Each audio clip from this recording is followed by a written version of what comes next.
violations have taken place. So among those charged for violating two things, for violating the Safer LA Health Order and the city's party house ordinance, are TikTok stars Bryce Hall and Blake Gray, who share a home in the Hollywood Hills on Appian Way.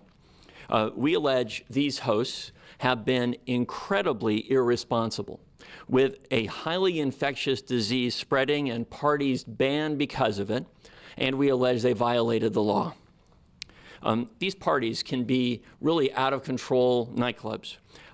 There can be hundreds of people, loud music long into the night, and cars that block the street for emergency vehicles.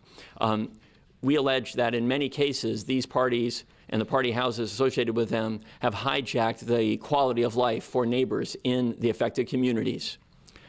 And I want to make a very clear point about our allegations against these two party house hosts, Mr. Hall and Mr. Gray.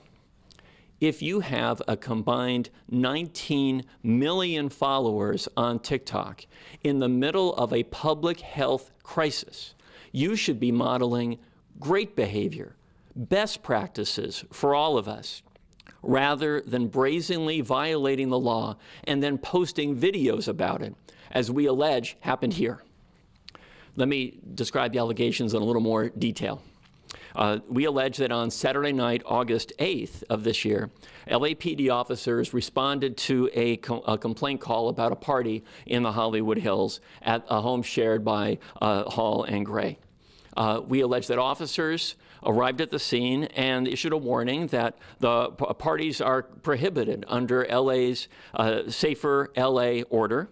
And the LAPD officers issued a citation under the party house law. Prominently posted at the scene were two things: notice of violation pertaining to party houses and the initial warning of noncompliance with the city's Safer LA order. And that states that the power can be turned off if there are future violations. The officers stayed until the guests left. 6 days later, on August 14th, we allege that officers were back at the house. They'd received a call of alleged shots fired. They discovered a party with several hundred guests celebrating Mr. Hall's 21st birthday. The officers spoke, we allege, with Mr. Gray, who acknowledged he was aware of the prior citation. He received a separate citation, and LAPD stayed until the guests dispersed. LAPD posted and updated the violation notice about party houses and the final warning of noncompliance with the city's Safer LA order.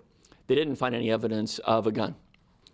On August 19th, the city shut off the power at this Hollywood Hills home. We also announced today the filing of charges against two homeowners, Juanwei Bai, who owns a home on Outpost Drive, and David Marvisi, who owns a home on Sunset View Drive. These homes have been the sources of numerous community complaints.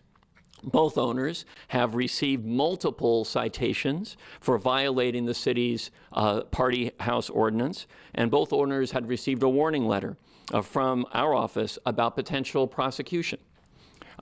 Despite all these contacts, we allege the homes have continued to generate complaints and citations.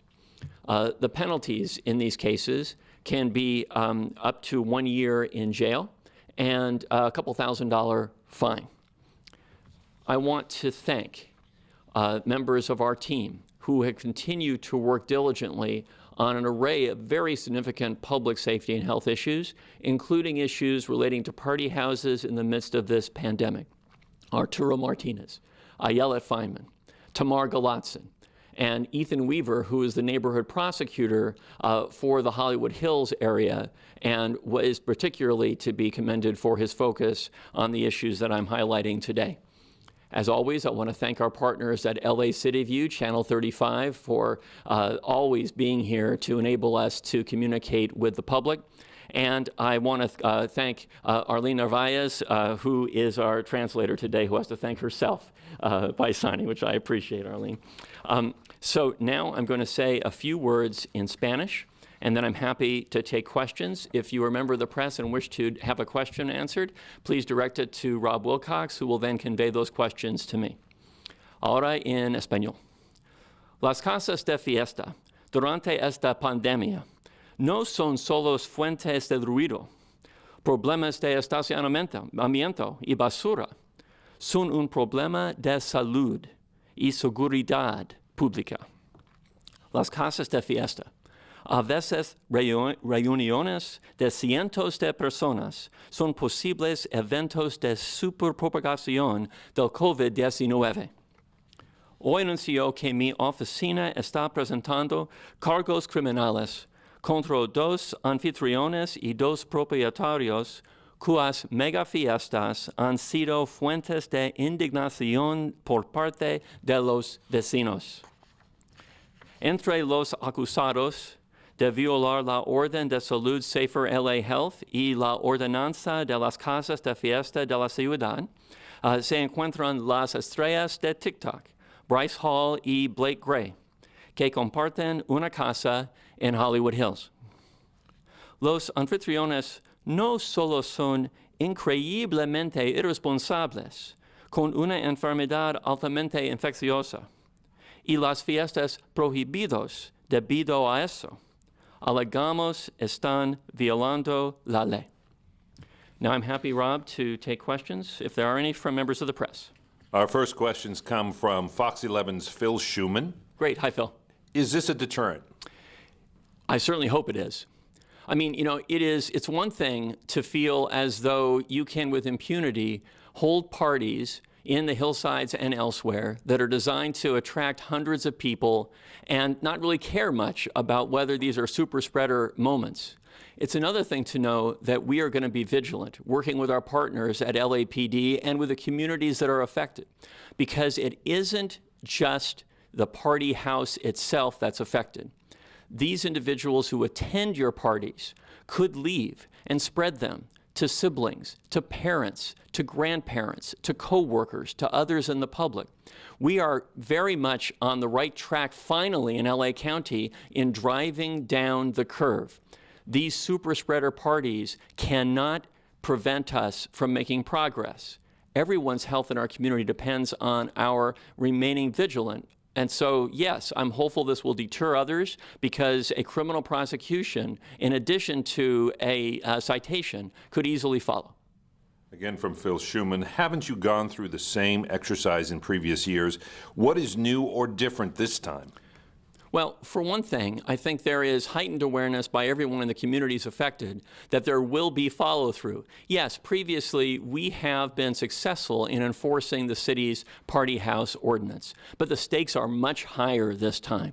Again, the party houses in especially hard-to-get-to places like the Hollywood Hills and elsewhere do threaten public safety no matter when they occur, because they could create traffic problems that make it hard for emergency vehicles to get back and forth. They're incredibly noisy. The noise echoes through the hillsides. There are public safety issues at these locations. All those issues have happened before, and we've addressed those issues. But the stakes are so much higher now, and that means that we are going to be even more vigilant now. And there's one more ingredient. Previously, the power wasn't being shut off at party houses, and now it can be, and prosecutions will ensue. And from Phil, what have you gotten in terms of convictions and/or penalties on similar charges in the past, and what are these people looking at? Well, let's take those questions in reverse order. Again, as I mentioned, individuals in the cases that we've charged can face fines of up to $2,000 and up to a year in jail. In the past, we've gotten an array of sanctions imposed. Fines, community service, community labor. It depends on the individual case. And finally, from Phil, realistically, nobody's going to get jail for this. If they're willing to risk it, maybe they're willing to pay a fine. Well, they might be willing to pay a fine. They might be willing to perform community labor on the side of a road someplace. They might be willing to risk the fact that one misdemeanor puts one in much more serious circumstances if they commit another misdemeanor in the future. Maybe people are willing to risk being criminals and having that on their record. I have to say, a party isn't worth those consequences. And especially here, again, it's the consequences to the individual, but we are trying in our nation to recognize that, yes, there are individual consequences to our actions in the middle of this pandemic, but we also owe it to each other to protect each other. And in this case, as I say, when you have up to 19 million followers, what you should be doing is modeling good behavior, driving down the curve, helping society to open again so you can have parties in a safe environment. From the Los Angeles Times, Dakota Smith. How many similar cases has the LAPD referred to your office in the last month? Hi, Dakota. I don't know. We can get back to you with regard to whether there are similar cases that have been referred to us, and I'm happy to have us do that during the course of the day today. From Tim Bulk, reporter at the New York Daily News. My question is, how many parties did Bryce Hall throw in the Hollywood Hills, and what was the nature of those parties? So I've stated that there were a couple parties at the home at which these guys were renting.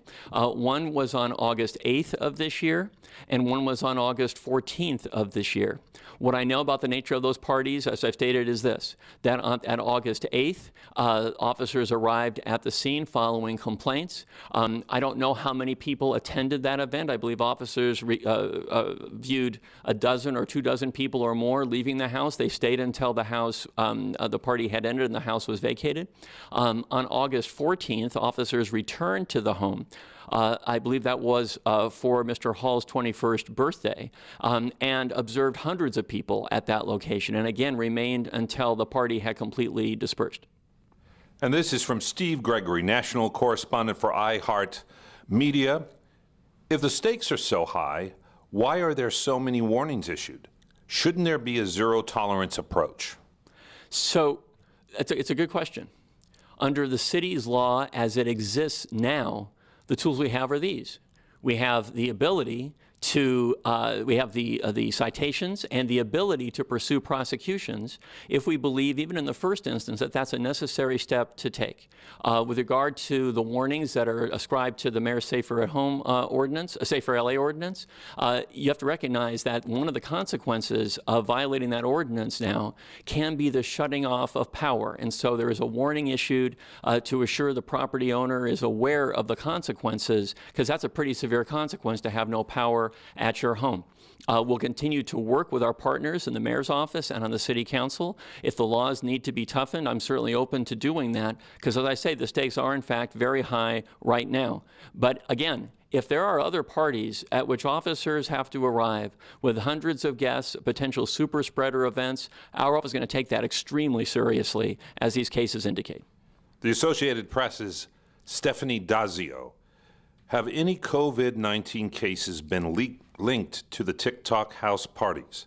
If that turns out to be the case later, could additional charges be filed? Hi, Stephanie. So at this point, I don't know if there have been any COVID-19 cases linked to these parties. As you know, it could take up to 2 weeks for there to be symptoms that arise having been infected with COVID-19. These parties were on August 8th and August 14th. So this might be around the time when individuals could become symptomatic if, in fact, they were exposed to the disease. At this point, if there were exposures made, we can evaluate whether there are further actions our office can take. I don't know at this point. Westwood One's Jim Roop. If this continues, would partygoers possibly face citation or other consequences? At this moment, under the city's rules, partygoers are not going to be getting citations. But again, that could change as well. It depends what kind of behavior we see. I will say that after some of the initial publicity surrounding the potential to shut off power at homes, there was a drop in complaints regarding party houses. At the same time, that drop was not sustained, and complaints are emerging again. So we're going to have to see. Ideally, the announcement of the prosecutions I've stated today will have a further deterrent effect and lead there to be fewer parties, so that we don't have to confront these issues in the future. If we do, again, we'll evaluate whether more serious charges and more serious more specific laws with more serious consequences need to be put on the books. That concludes our questioning for today. Very good. Thank you very much, those of you who attended this press conference, for being attentive to these issues. They are important. I do hope we get the word out to not only those who host parties and not only the people who own the houses in which those parties take place, but also to party goers that underscore the potential dangers to which you're subjecting yourself and others. This is about the potential consequences, criminal consequences for the hosts and for the owners, but it's another reminder to party goers that it is easily possible that by attending one of these events, you could be jeopardizing the health of loved ones, and you can never take that back. Thank you very much.